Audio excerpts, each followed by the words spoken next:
He was heading home when he saw two elderly people, drenched and abandoned in the rain in front of his gate. He almost drove past, until he opened that old suitcase and discovered the truth that would change his life forever. What you're about to hear today is a real story about betrayal, redemption, and a secret kept for decades in a simple leather suitcase. A story that will make you question everything about family, gratitude, and the true values of life. But before we begin, subscribe to the channel and hit the notification bell, because what's going to happen in the next few minutes will leave you speechless.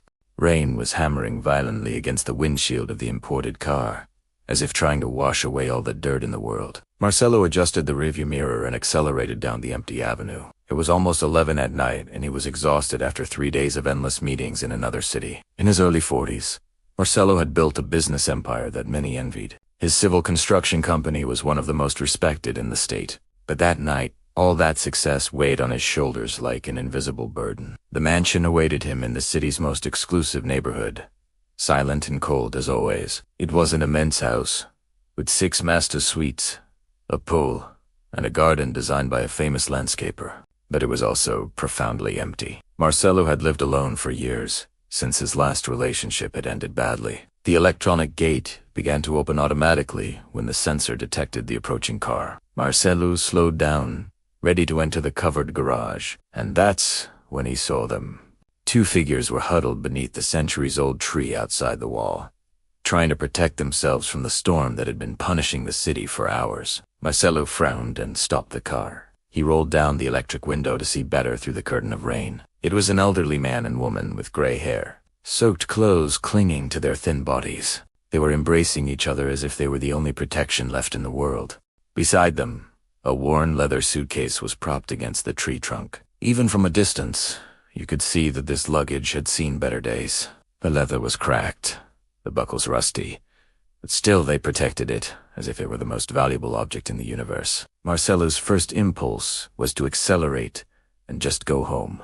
After all, it wasn't his problem if there were people on the street. The city was full of people in difficult situations, and he couldn't solve everyone's problems. He had to think about himself, about his safety. But something about that scene deeply disturbed him. Maybe it was the way the elderly man protected the woman from the rain with his own body, covering her with his arms even though he was completely drenched, or how she clung to him with unwavering trust, as if after so many years together, he was still her safe haven. Marcelo sat there, engine running, windshield wipers working frantically, watching those 2 human beings who seemed to have been forgotten by life, by society, by everyone. The man must have noticed the car's headlights because he slowly raised his head and looked directly at Marcelo. Even with the rain and the distance, even in the darkness of the night, you could see a dignity in that aged face, a dignity that shouldn't exist in someone abandoned under a tree in a storm. But look touched something very deep in the businessman's chest,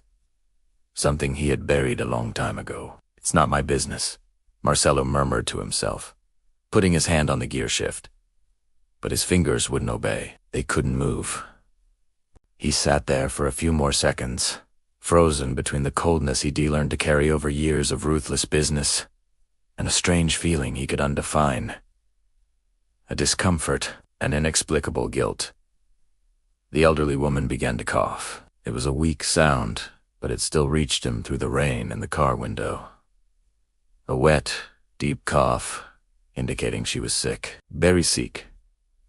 And it was at that moment that something inside Marcelo broke. He turned off the engine, grabbed the umbrella from the back seat, and stepped out into the storm. Cold water immediately hit his face, soaking his expensive suit in seconds, but he barely noticed.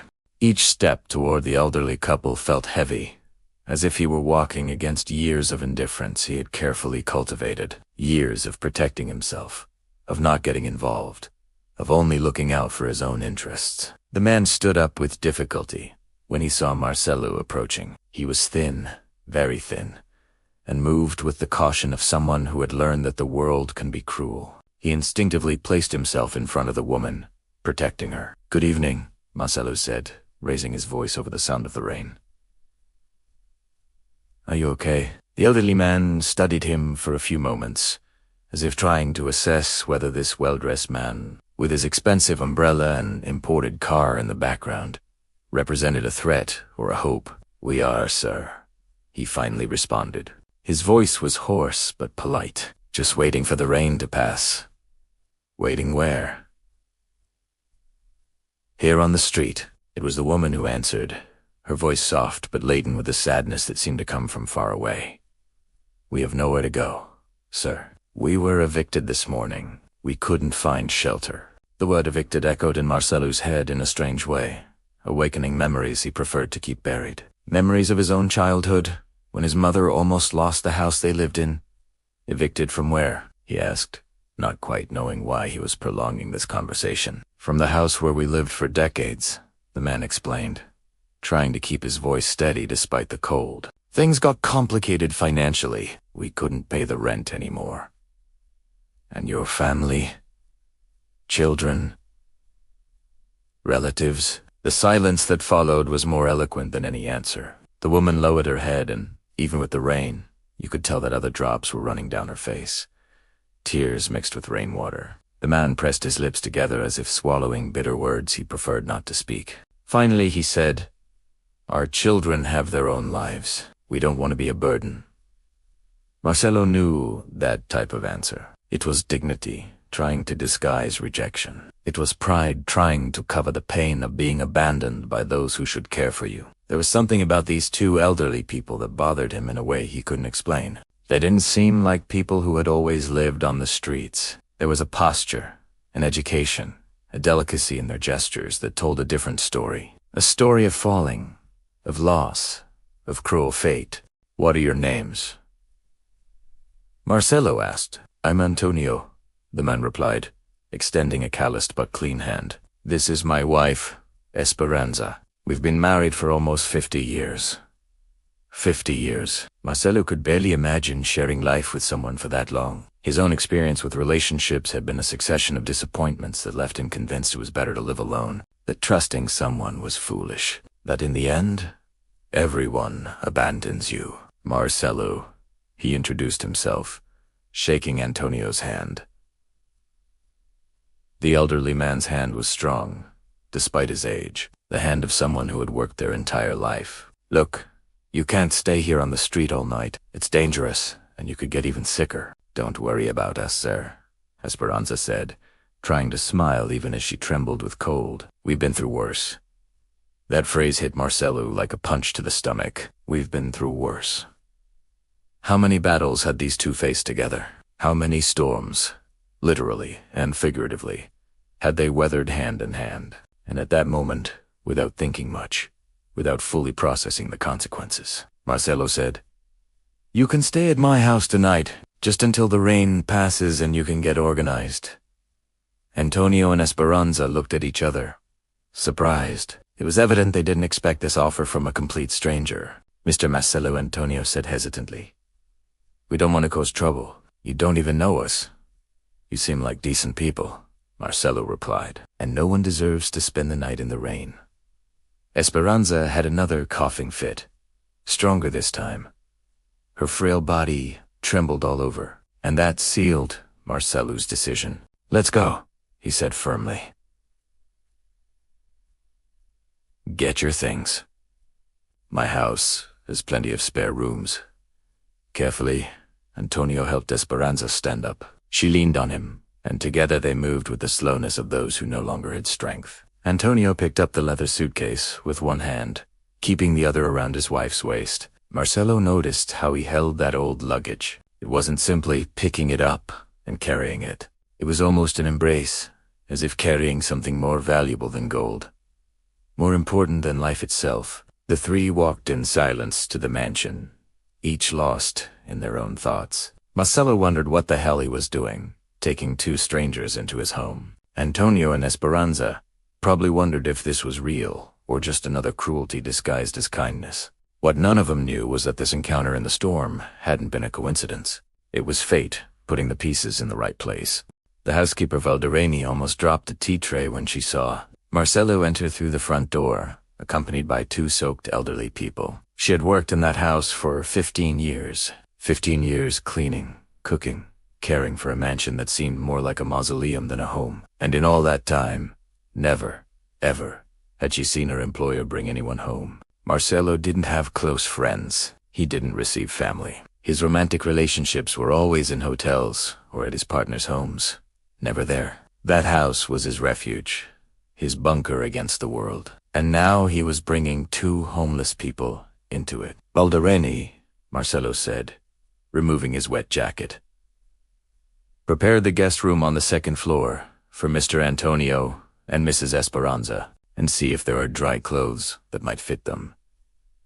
Baldareni stood there, mouth half open, processing the absurd request. "Sir," she finally whispered, clearly uncomfortable.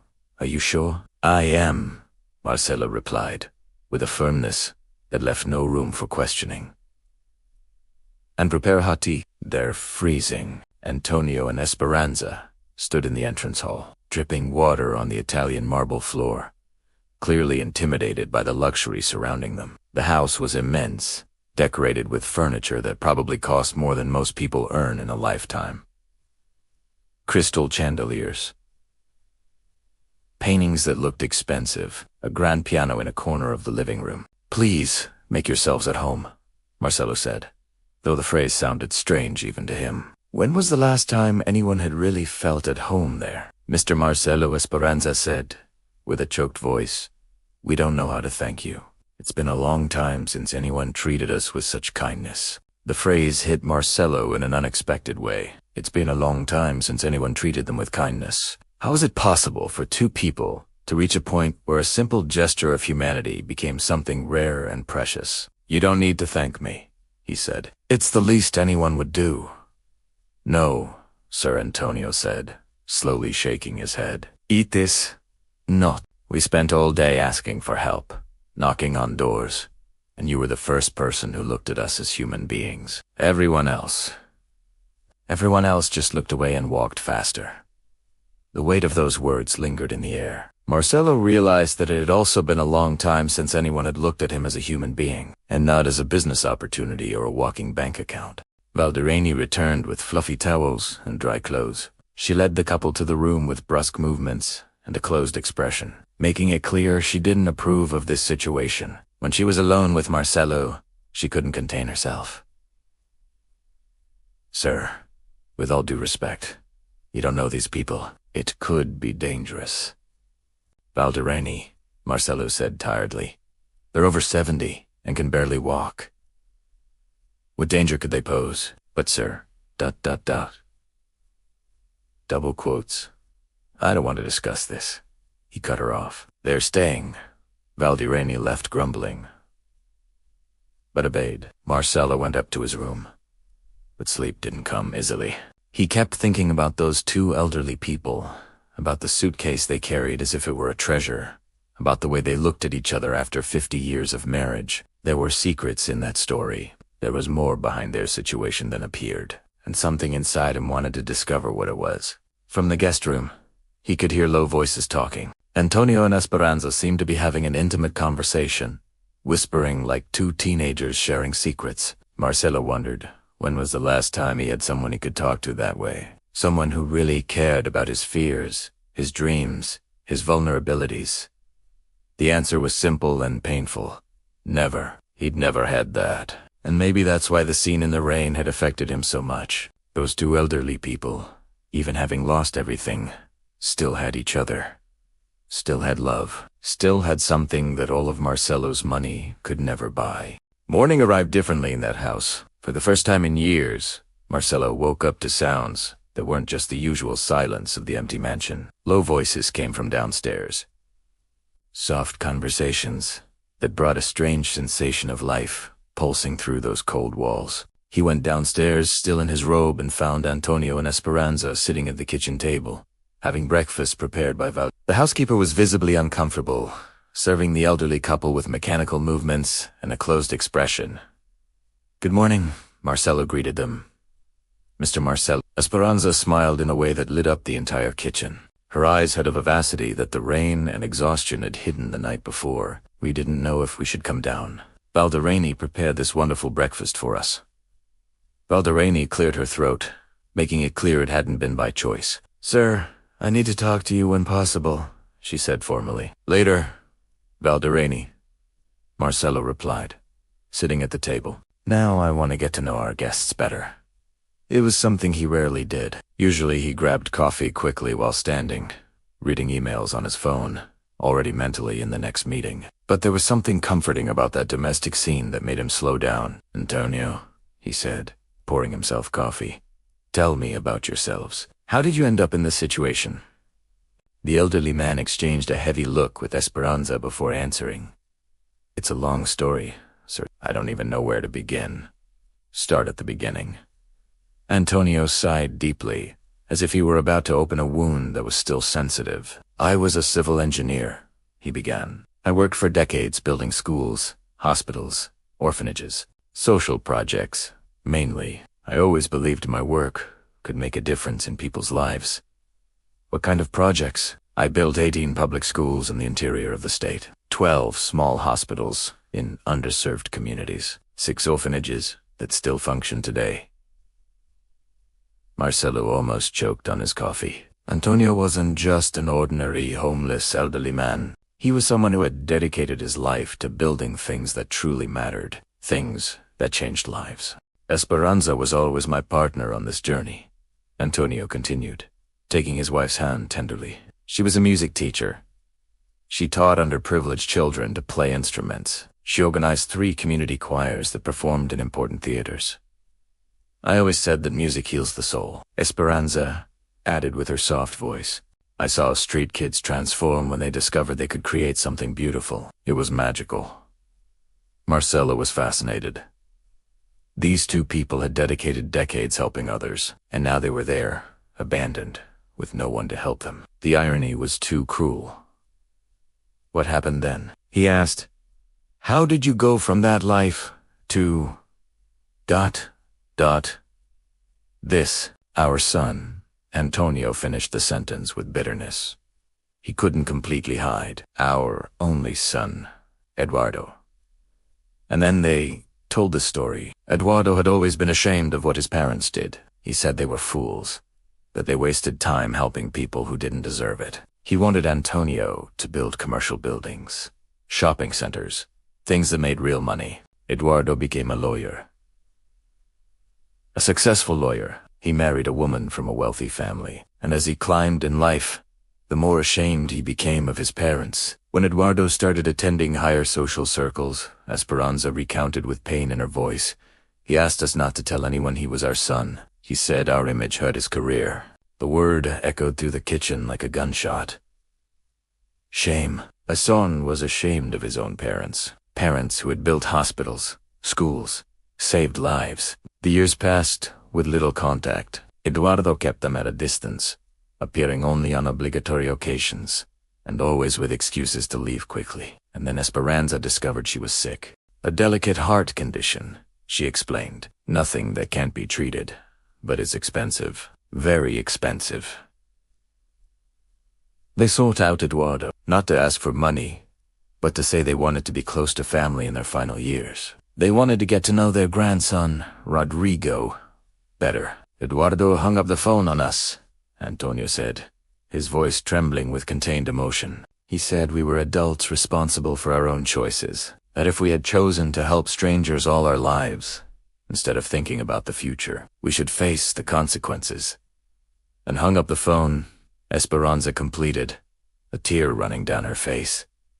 Marcelo was incredulous. He hung up on his own sick parents. It wasn't just that, Antonio continued. We learned from neighbors that Eduardo spread to his acquaintances that we were problematic people, that we always made wrong choices in life. He said he had no responsibility for our decisions. Valderrani, who was listening to everything from the corner of the kitchen, seemed increasingly uncomfortable. She had never witnessed such an intimate and painful conversation in that house.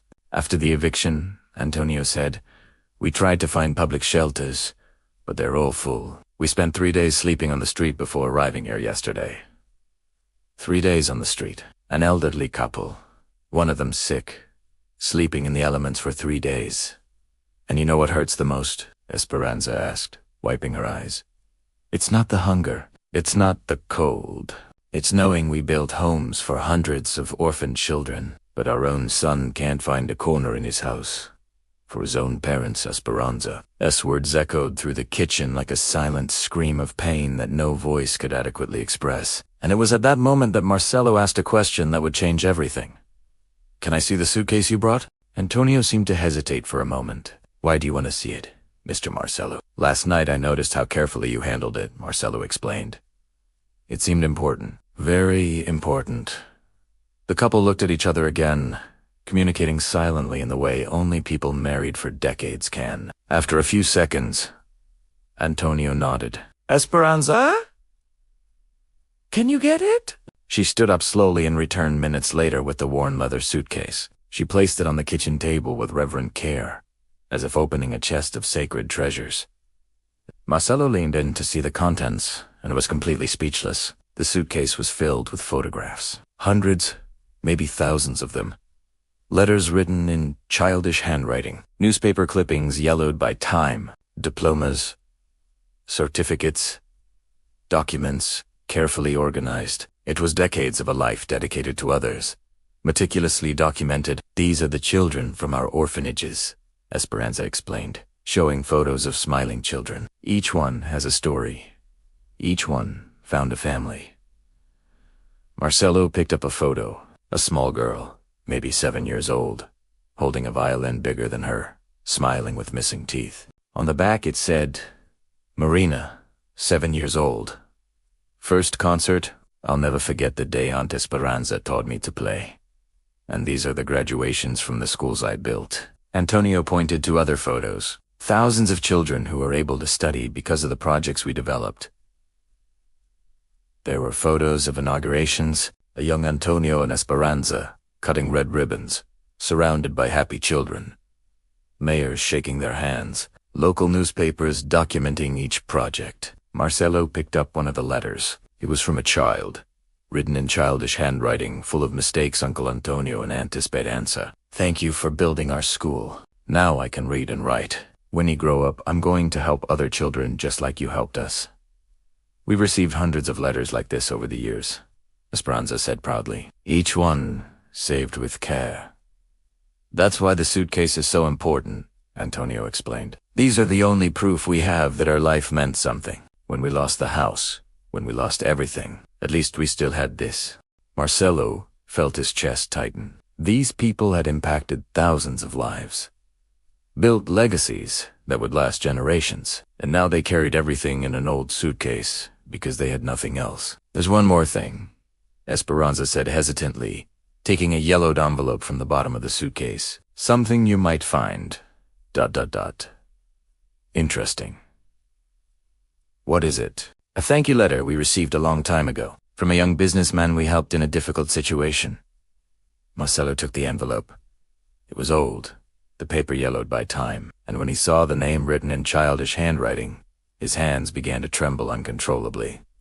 It was his own name, Marcelo Silva. With trembling fingers, he opened it and immediately recognized the letter he had written as a child, when he was only 8 years old. "Uncle Antonio and Aunt Esperanza, thank you for helping when Mommy was sick.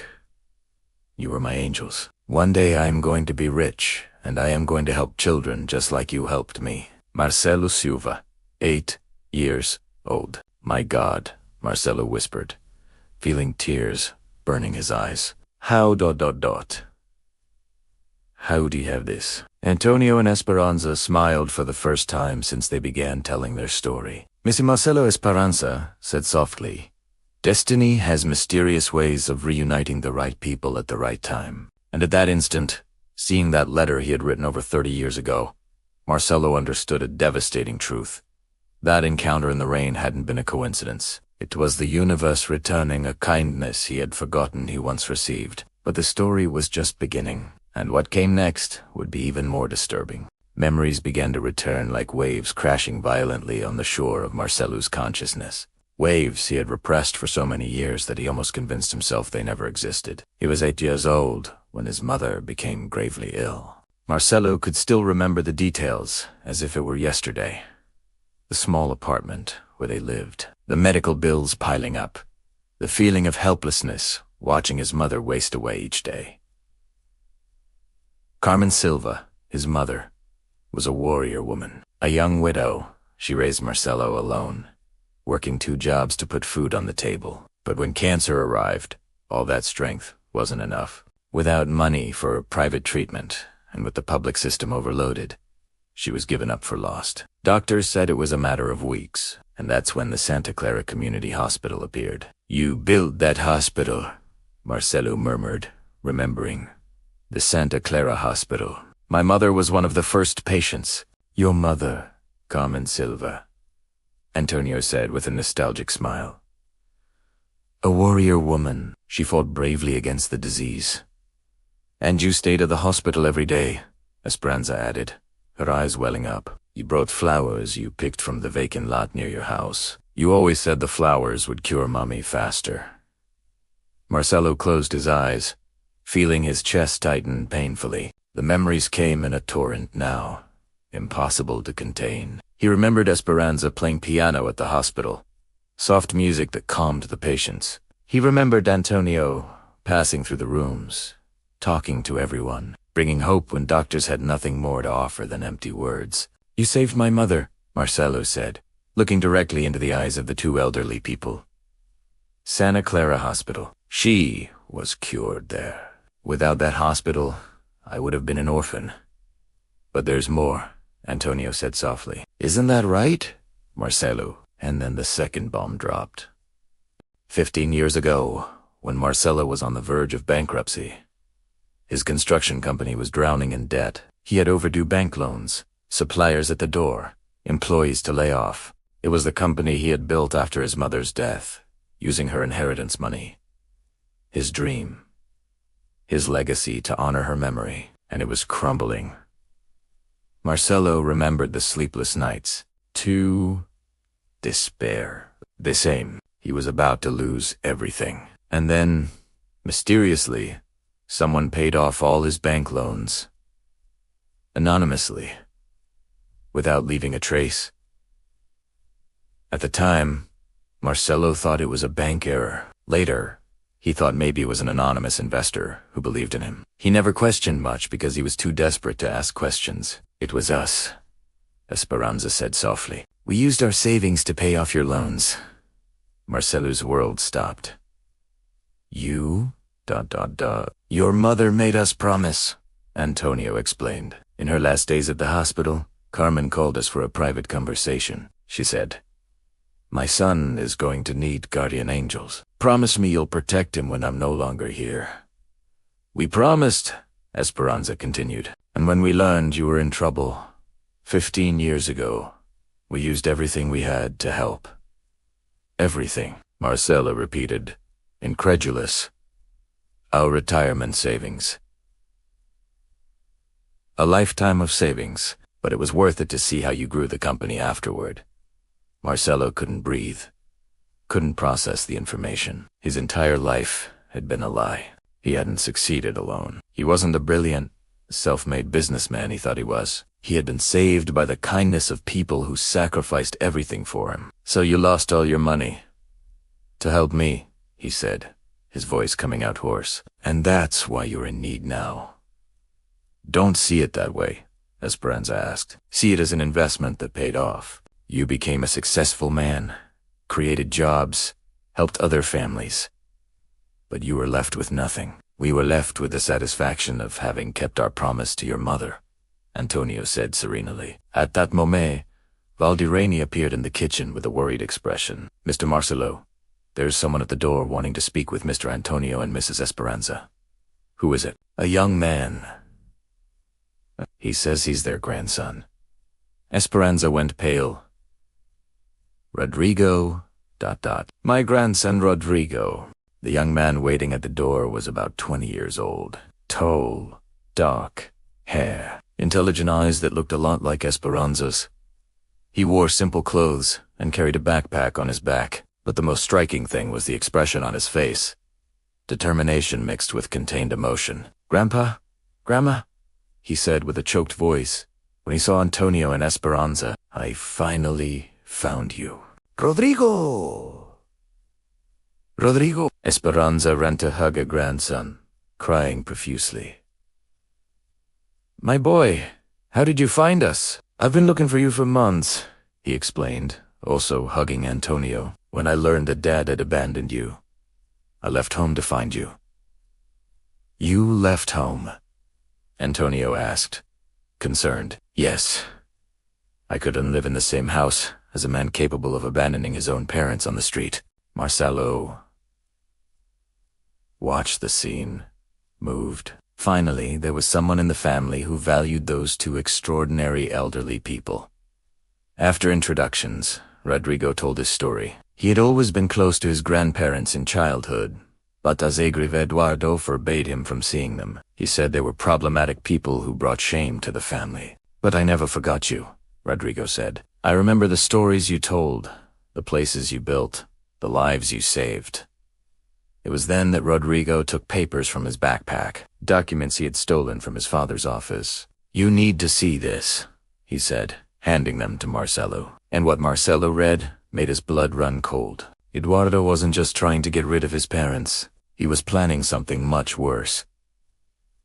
An elaborate conspiracy, bribed doctors, false reports, a court order to forcibly commit Antonio and Esperanza, claiming senile dementia. "But why?" Marcelo asked. "Why do something so cruel?" "Because of the inheritance," Rodrigo explained. "I discovered that you, Grandpa and Grandma, are entitled to land worth millions today. Inheritance from great-grand. Dad can only access it if he proves you incapable or if he gets guardianship over you." The revelation hit like a bomb. Eduardo didn't just want to abandon his parents.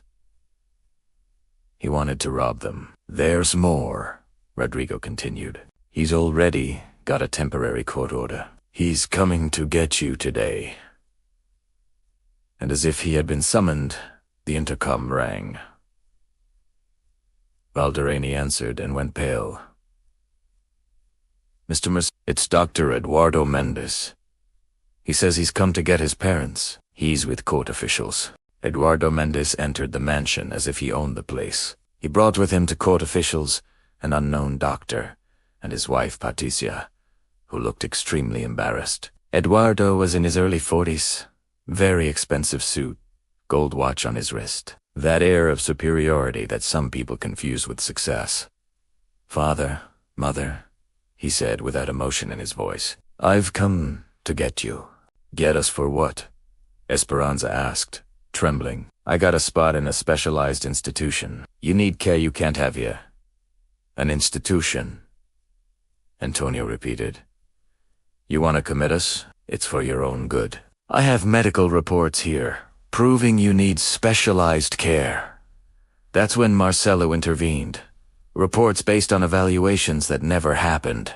"Eduardo Tenset, who are you to interfere in this?" "Marcelo Silva, the owner of this house where your parents found shelter when their own son abandoned them."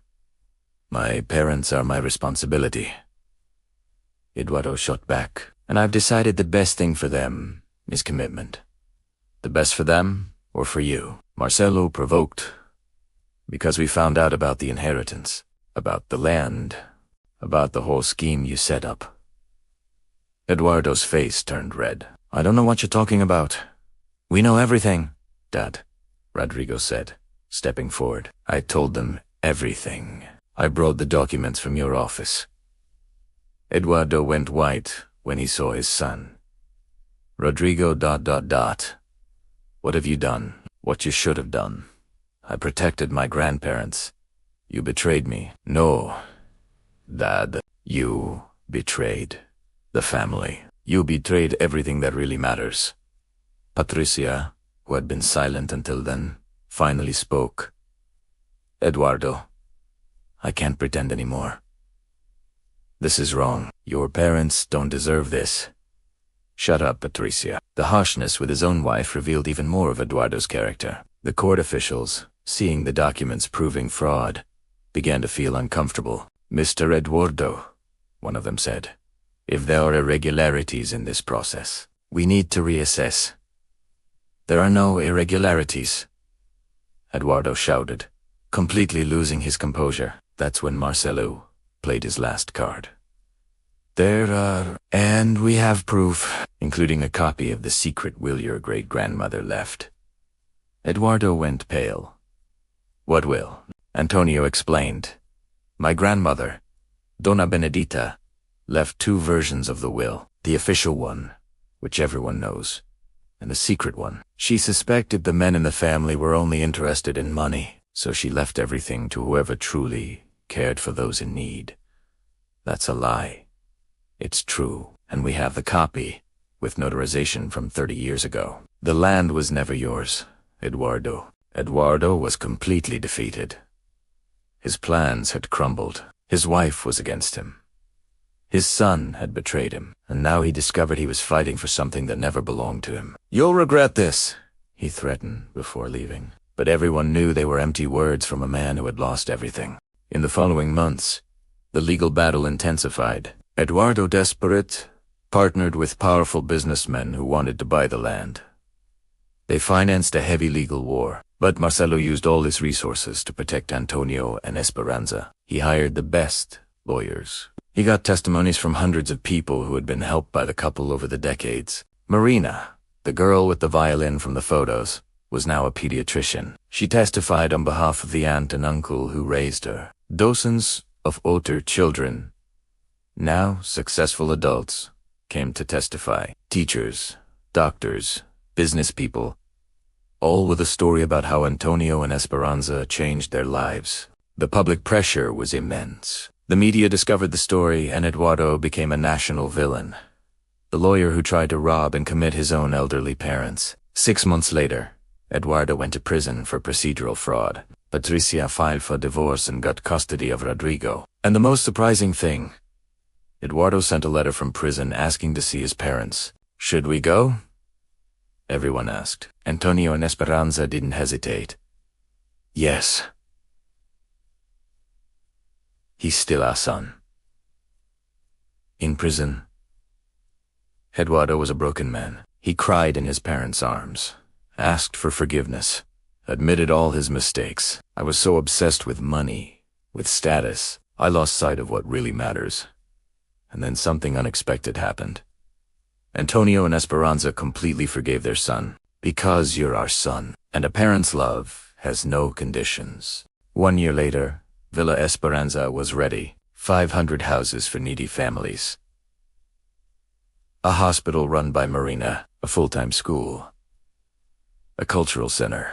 The project was built on the inherited land, worth $50 million. But instead of selling, Antonio and Esperanza decided to create something that would change thousands of lives. At the inauguration, thousands of people attended. All the children they had helped throughout their lives. Mayors, governors, even the president of the republic. Eduardo, released from prison, now coordinated the villa's social projects. He had changed completely. Father, mother, he said publicly.